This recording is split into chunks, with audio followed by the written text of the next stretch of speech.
그 어떤 10분보다 알찬 10분 뉴스사이킥 하프타임. 지금은 128만 곧 130만 요정 오윤혜 씨와 함께합니다. 안녕하세요. 네, 반갑습니다. 오윤혜입니다. 금요일입니다. 예, 1월 중에 꼭 이걸 130만을 만들고 싶은데. 네, 2만 분 어디 계십니까? 모십니다. 기다립니다. 네, 모십니다. 네. 네네. 자, 오늘 속보가 있어서 가지고 왔습니다. 잠시 전에 속보가 들어왔어요. 네, 한겨레 속보에 따르면 47개 혐의 전부 무죄를 받은 양승태 사법농단 의혹 1심이 5년 만에 나왔습니다. 사법농단 사태의 정점에 서 있던 양승태 전 대법원장이 1심에서 무죄를 선고받았습니다. 보니까 양 전 대법원장과 박병대, 고영한 전 대법관에게 전부 무죄를 선고했다고 합니다. 네. 이게 2019년 2월에 기소된 뒤 꼬박 5년 동안 290번에 이르는 재판을 거친 결과라고 해요. 예, 요거를 네. 몇 가지를 이게 사법농단 사태가 뭐였는지를 돌이켜 보자고요. 네, 진짜 모르겠어요. 이탄희 의원이 네. 엘리트 법관들만 간다는 법원 행정처에 보직을 받았어요. 네. 갔더니 네. 우리법 연구회 등 그 판사들 성향을 분석하고 또 판사들에 대해서 이런저런 조치를 하라라고 하는 식의 지시를 받았어요. 아, 네. 이거는 판사들의 인사권이라든지 또는 판사들의 자유로운 모임을 못하게 하는 사법농단이다. 그래서 항의하는 뜻으로 법원행정처에 가지 않겠다. 법원행정처 다시 원대복귀하겠다라고 얘기를 했다가 사표를 제출하면서 문제가 되기 본격적으로 네. 문제가 되기 시작을 했고 그 이전에도 이제 이런저런 얘기가 나왔죠. 상고법원을 도입해달라. 대법원에 네. 대법원 바로 아래 상고법원이라는 걸 도입을 해서 고등법원에서 올라온 사건을 상고법원에서 한번 걸러서 네.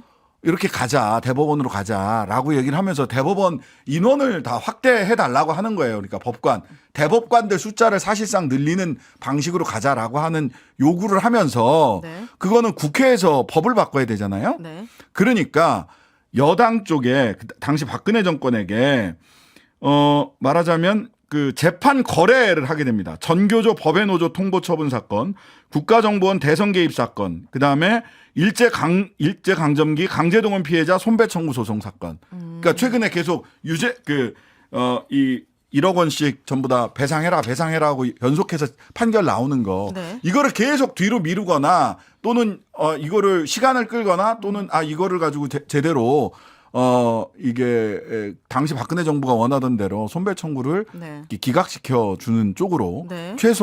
최소한은 이거를 연장을 시켜준다 이런 이제 혐의가 있었던 거예요. 네. 근데 여기서 이제 오늘 양승태 대법관은 전 대법관이죠. 이분은 무혐의 판결을 전부 다 무죄 판결 47개 혐의에 대해서 무죄 판결을 받았는데 핵심은 뭐냐면 이런 일들이 있었던 건 사실이다. 네. 그런데 양승태 대법관의 부하 저 밑에 하급자들도 네. 직권남용이 인정이 안 된다. 만약 그 사람들이 직권남용이 인정이 된다고 하더라도 양승태 전 대법원장이 직접 지시했다는 증거가 부족하다. 이거예요. 네. 근데 그럼 핵심 고리는 뭐예요? 임종원 전 차장 등 하급자들의 직권남용 혐의가 대부분 인정되지 않는다라는 게 핵심이잖아요. 네. 부하가 직권남용이 인정이 안 되니까 그 상급자도 직권남용이 인정이 안 된다라고 하는 거예요. 오, 그래요? 네, 근데 이 직권남용 법리가 정말 희한하다는 겁니다. 뭐냐면 비교를 딱 해보면 돼요. 직권남용은 직권이 있어야 돼요. 그래야 남용할 수 있군요. 그래야 남용할 수 있어요. 네. 직권에 없는 일을 하면 뭐가 돼? 직권이 없기 때문에 직권남용 무죄가 돼요. 이상하죠? 뭐야? 이게 대법원이 이런 임종원 전 차장 등 양승태 전 대법관의 부하 법관들에게 적용한 법리예요. 직권이 없기 때문에 예. 직권 남용이 아니라는 거예요? 막 뭐라고 부당한 지시를 했어. 네. 근데 이렇게 얘기를 해. 판사는 모든 것으로부터 독립돼 있기 때문에 그런 부당한 지시에 따라서 네. 재판했을 리가 없다. 그리고 그런 지시를 할 만한 직권이 없기 때문에 남용은 따져볼 것도 없다. 이렇게 법원에서 판결을 계속해서 해왔단 말이에요. 와. 특히 이 사법농단 건에 있어서 이러다 보니까 네, 이상한데. 아예 그러니까 이상하죠. 너무 성역이에요? 너무 이해가 너무 안 돼요. 이상하죠. 네. 그게 징검다리가 돼서 임종헌 전 차장 등 직권이 없는 사람들이 이 사람도 판사란 말이에요. 그냥 판사한테는 다른 판사한테 뭔가를 지시할 만한 직권이 없어요. 아, 네. 네. 네. 그러니까 선배 판사가 후배 판사한테 직권을 남용하여 뭔가를 지시할 수 없다라는 거예요. 그래서 이런 다 무죄가 됐고요. 그런데 네. 유죄가 된 사람이 있습니다. 누구죠? 법원 행정처 차장 내지는 법원 행정처장이에요.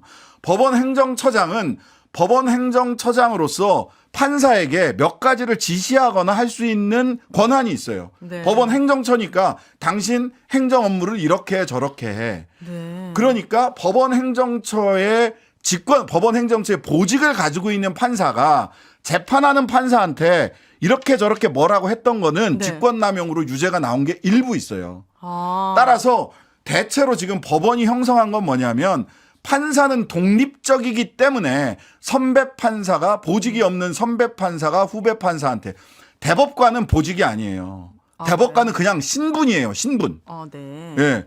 직권으로 갈리지 않는다는 거죠. 대법관이 다른 대법관이나 후배 대법관이나 뭐 이런 사람들에게 또는 고등법원 부장판사가 고등법원의 고등법원의 후배 판사에게 뭐라고 얘기한 건 직권이었기 때문에 직권남용죄 무죄. 그럼 판사는 뭐 변호사나 행정처장이나 이런 사람들에게 어떤 지시를 해도 직권남용이 무죄예요? 그렇죠. 직권이 없으니까. 이게 사실은 꿈속에 있는 이해가 안 되는데. 법원 판사들은 전부 다 독립돼 있어요. 독립된 기관이란 말이에요. 네. 누가 누구의 말을 듣고 판결을 하지 않아도 돼. 하지만 법원은 법원만큼 하이어라키 그 직위가 아주 다단계로 물론 검찰이 있구나. 검찰보다는 덜하지만 이 부장판사가 어떤 결정을 했을 때 좌배석 우배석 하급 네. 밑에 후배 판사들이 뒤집기가 어렵습니다. 그럼에도 불구하고 각각의 법관들은 독립되어 있기 때문에 직권을 남용하여 의무 없는 일을 하게 할 수 없다. 직위상. 근데 이거는 법전에 있는 얘기죠. 네. 실제로는 그렇지 않다는 걸 네. 누구보다도 판사들이 잘합니다. 그런데 나는 몰라요. 우리 법관은 법적으로 모두 독립돼 있어요. 무결한다. 판사와 판사들, 선배 판사도 그런 직권 따위는 없어요. 나는 몰라요. 눈 가리고 아웅하는 겁니까? 법전에는 그렇게 안 돼 있단 말이에요. 하면서 직권남용 무죄를 다 때렸어요. 아까 얘기한 법원 행정처의 보직을 가진 사람을 제외하고는. 그러고 나니까 아니 양승태의 부하 판사들이 네. 하급자들이 직권남용죄가 아닌데 어떻게 상급자가 직권남용이 될 수 있어? 아, 그런 논리가 라고 나오는. 내는 논리입니다. 그래서 이거 이렇게 하급자들이 전부 다 직권남용 무죄가 나오면 네. 양승태 대법원장도 무죄가 나올 수 있겠구나. 이런 라는 우려를 하고 있었어요. 법률가들은. 그러니까 이탄희 전 당시 판사가 어쨌든 사직서를 제출하고 이 사법계의 어떤 개혁을 위해서 이런 시그널을 줬는데도 결과가 이렇게 지금 5년 넘게 290번에 이르는 재판을 거친 뒤에 허무하게 무죄가 나온다는 거네. 네. 이것도 대단한 기술이죠. 그렇네요. 양승태 전 대법관은 뭘 생각을 하고 있었겠어요. 말하자면 김명수 대법원장 네. 그 김명수 대법원장은 그냥 지방법원장 출신이고 소위 엘리트 코스를 걸은 분이 아니에요. 네.